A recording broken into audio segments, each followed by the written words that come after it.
Hai. Dalam video ini, kita ingin mengajak kalian untuk mengenal sosok inspiratif di balik brand fashion lokal yang tumbuh dari nol dengan semangat, cinta, dan kerja keras. Namanya adalah Ibu Anissa Aprilia Sunaria, founder dari Gianisa Fashion.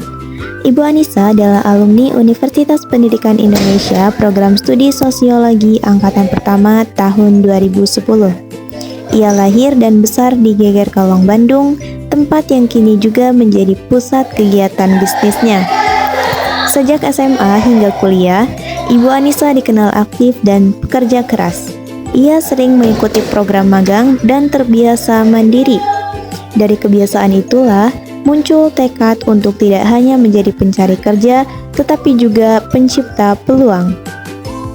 Tahun 2013, Ibu Anissa mulai merintis usahanya. Menariknya, nama Gianisa berasal dari gabungan dua nama, yaitu Gian dan Anissa.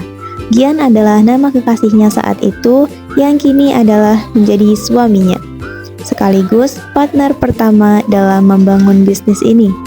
Nama itu bukan hanya simbol kebersamaan, tapi juga mencerminkan perjalanan penuh kerjasama dan kepercayaan yang mereka jalani sejak awal. Motivasi Ibu Anissa memulai bisnis datang dari lingkungan kuliahnya. Saat itu, banyak teman-temannya mulai berwirausaha, dan salah satu temannya menjual produk milik orang tuanya. Dari situ, Ibu Anissa berpikir, kalau teman-teman saya bisa, mengapa saya tidak mencoba?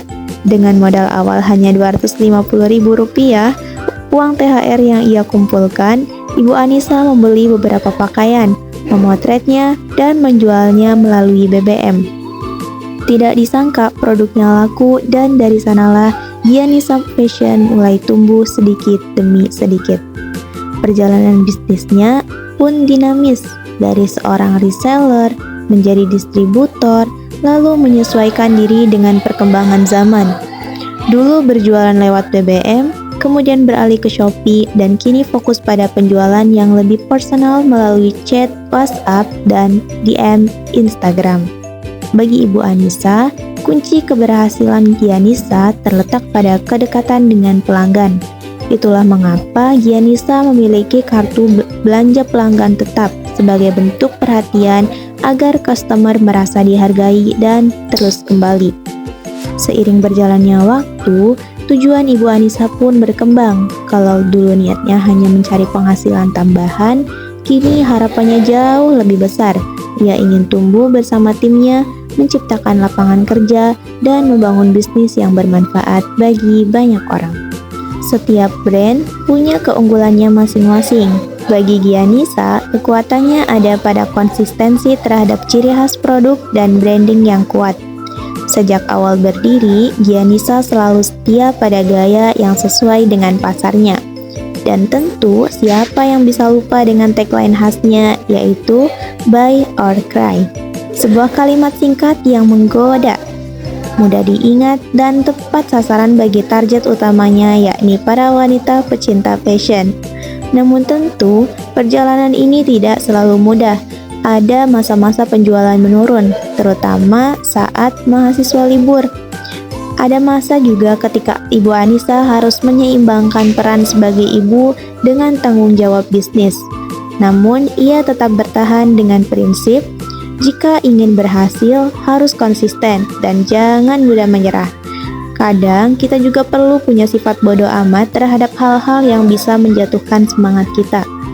Kini, Gianisa mampu meraih omset hingga Rp150 juta per bulan di masa ramai dan tetap stabil di masa sepi.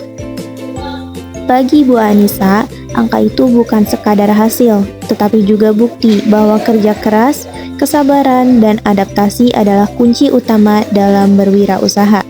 Sebagai penutup, Ibu Anissa berpesan kepada kita selaku generasi muda untuk jangan hanya fokus pada kuliah, asah juga soft skill lain sebagai rencana kedua. Karena kalaupun tidak menjadi tenaga pendidik, kita tetap punya kemampuan lain yang bisa diandalkan.